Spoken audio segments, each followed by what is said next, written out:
Hello everyone. You are someone and I am someone else, and today I'm going to be talking about why the United States is not a capitalist country, right? Everyone thinks the United States is a capitalist country. It is not. It is actually, it's not socialist. It's in between socialism and capitalism. Now, is it closer to capitalism than socialism? Yes. Would I argue that that makes it worse? Actually, semi-yes. Okay, let me explain to you how our system kind of works, and then let me put a description on that system. A definition of Keynesianism, basically, right?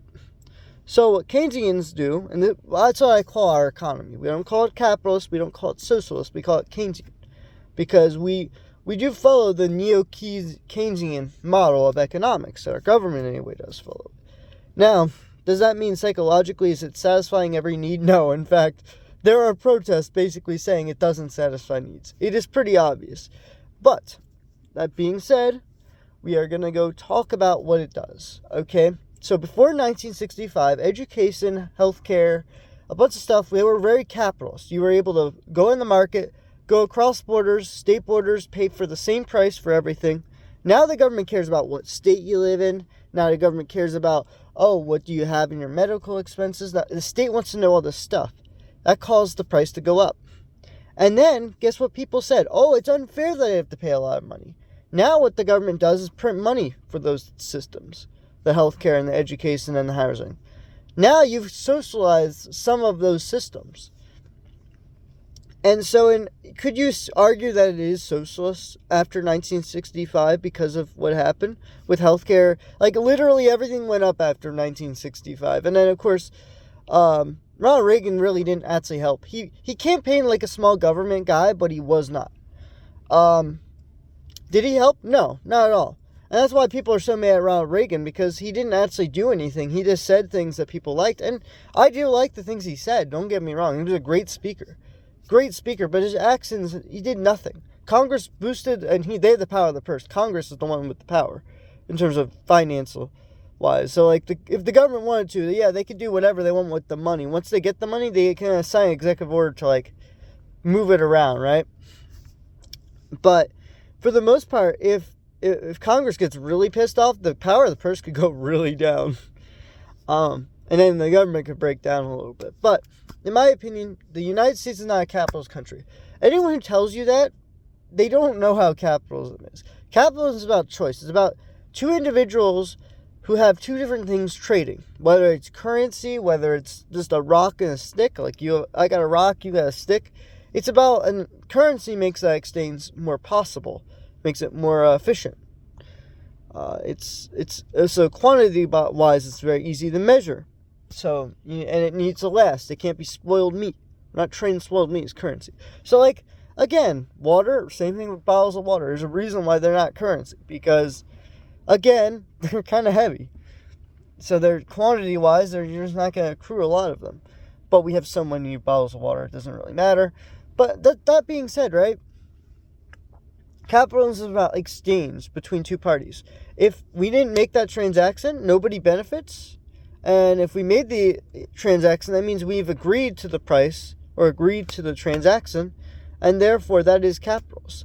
But if I'm paying taxes to a government and I didn't really agree, like, sure, we all centrally voted for a central hierarchy for these politicians to raise our taxes, right? But I said, I hate these taxes. Well, still, the mob basically says, okay, well, you still got to pay it because you live in this society, right? So I would argue that that's not capitalist because it's not two individuals interacting. It's a government over an individual acting. And in fact, our government didn't like the idea of an income tax for that reason. When the U.S. Constitution was drafted, in fact, it explicitly says you're not allowed to raise revenues on the individuals. You're only allowed to raise revenues on the states. So, for instance, if Connecticut had 7% of the United States population, you had 7% of the revenue come from Connecticut. Now, obviously, what happened was the Supreme Court basically overturned that, and now we can tax individuals. So now we can have, instead of 7% of the population paying 7% of the money, now you have let's say it would be 15% or even 2%. It's completely uneven now. It doesn't work anymore. Our federal government's whole system of equality of all the states' population doesn't work anymore. So, and again, a lot of these socialists online, I've noticed this. Whenever you go up to 10%, they say, we need to raise taxes more. It doesn't increase revenue. I can't tell you how many times people have told these socialists, you go up 10% on taxes, the revenue is going to actually decrease. You're going to decrease the amount of revenue that the government collects. If you stay at 10%, that's the maximum you can go. You go down to 9%, you're actually going to decrease the revenue. So 10% is that maximum point where you tax people at the most efficient rate, whether it's real estate, whether it's a flat tax, whether it's an income tax, doesn't matter, sales tax. Once you go up to 10%, your government doesn't increase revenue because rich people will hide their assets, or they'll do capital flight, or they'll do other things. You're not going to incentivize investment by raising it up more than 10%. You're just not. I don't know how many... The production of wealth doesn't go up if you raise taxes. It just doesn't. Sure, I mean, socialists care a lot about how things are distributed, and they're very smart at that. But they're not good at how to produce the wealth in society.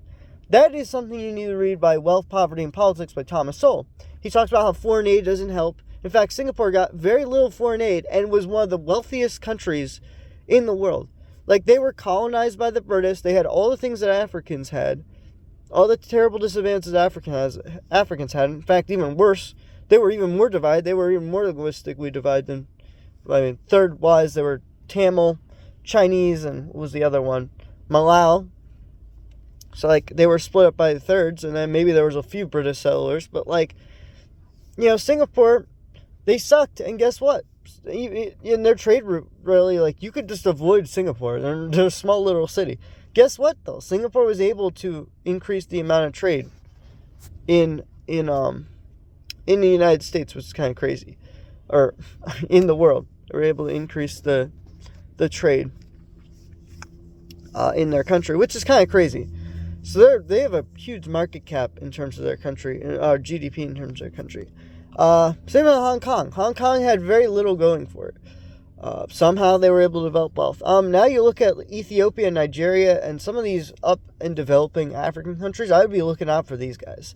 If you want to beat the United States stock market, I would recommend buying stocks, mostly Ethiopian, but if you wanted to, Nigerian. I wouldn't be buying South African stocks because they're becoming more and more socialist. But basically, do I think that the United States is socialist? No. Do I think the United States is capitalist? No. The most accurate way to explain it would have to be closer to fascism, actually. Fascism basically says, fascism is more violent, basically, than Keynesianism. It's a more violent version of Keynesianism. Fascism is basically, and this is what the Italian fascists believe, it's the bundle of sticks with the axe. That's what fascism is. Corporate fascism. And corporate means part of a body, means corpse, part of a body, basically. Corporation means part of the organ, part of the government, part of the trade union. So it means national syndicalism, national trade unionism. But it's also extreme nationalism in some sense. They wanted to create a new Italian identity, and that's the thing. It was they were supposed to create a new country that was founded by quote-unquote Italians, although there was no such thing as the Italian identity back then.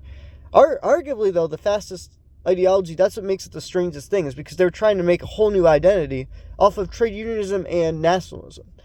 And then, of course, National Socialism in Germany, Nazism, took place, and it was even more extreme. And they had the biggest labor union ever, the Germans had. Of course, they nationalized the unions, basically meaning that you were forced to join it or else you died, trade union-wise. Again, I'm all for unions as long as it's voluntary. If it's not voluntary, it's socialist or fascist or whatever. I mean, fascism is a less extreme version of socialism, in my opinion. You look at what the Italians did to their own people compared to the Germans. The Italians only jailed 6,000 people of their own citizens, and then the Ethiopians, they killed 600,000 of those guys, which is kind of sad. I do feel bad for the Ethiopians during a European expansion in World War II. But that to be said, right? Right? Italian fascism is kind of like our system, except if you have extreme losses, they will go violent on your ass. They're medieval on your ass. They kill you, right? With Keynesianism, you just borrow more debt, or we just print more money to bail you out. It's just kind of stupid. But if you're able to make profit in a fascist system, the government will support you. Same with the Keynesian system. The Keynesian system is just less violent than a fascist system, and it's also not national syndicalism. It's not national trade unionism. So that's a difference between fascism and Keynesianism. Keynesianism has arguably we have a lower percentage of people in trade unions than Italy during fascist Italy's reign. But yeah, it's very interesting, the two differences between them. And arguably, if you look at the profits and losses in both societies are pretty similar, with the fascist Italy back in the day and us now, how our government puts money in people's pockets, and their I don't want the government involved in anybody's pockets. I think the government should only be in charge of itself. It should be extorting money, but it only should be extorting money for itself. No big corporations. The reason corporations exist in the first place, because of patents. Patents, guess what, are government-held monopolies. They use force so other people can't make insulin. Other people can't make medicine. There's a reason why corporations exist. Because of patents. Because of government intervention in the market. Another thing.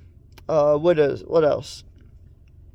I mean, centralized stock market with the SEC. They get bribed by all these big corporations. I don't know how we should fix that. Again, I would ban Congress from trading stocks. Sure, if you're gonna have the rules for regulation, you're not being trading stocks. If you aren't gonna have the rules for regulation, then you can trade stocks. One or the other. You can't have both. You can't have the rules for regulation and trade stocks. And it's illegal to have insider information, but Congress is allowed to get away with it because they have the insider donations that they're getting immediately.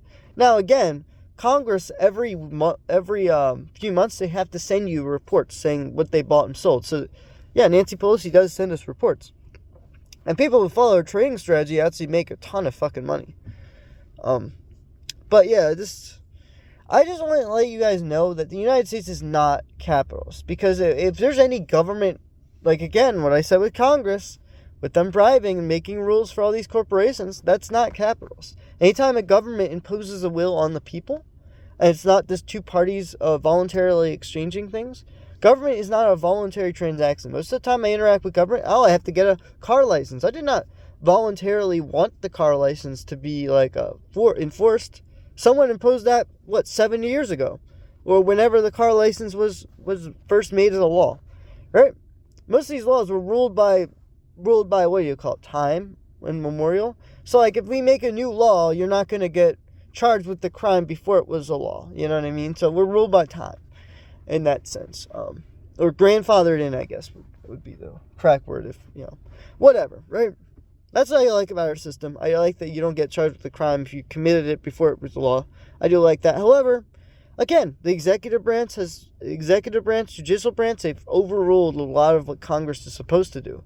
So the people are not held accountable in our government anymore. It's fine. But I just want to say that our government economics are two different things. We are supposedly a constitutional republic, but the Constitution isn't even followed, and I can't even argue we're a republic anymore. We're more of an oligarchy. Rule of law is really only made for the rich people. I gotta say that. I'm not ruled by law. I'm ruled by other people who go above me. Anyway, that's besides the point. You're someone, I'm someone else, saying that the United States is not capitalist, and anybody who says otherwise is a complete idiot, and they don't know what they're talking about. Goodbye.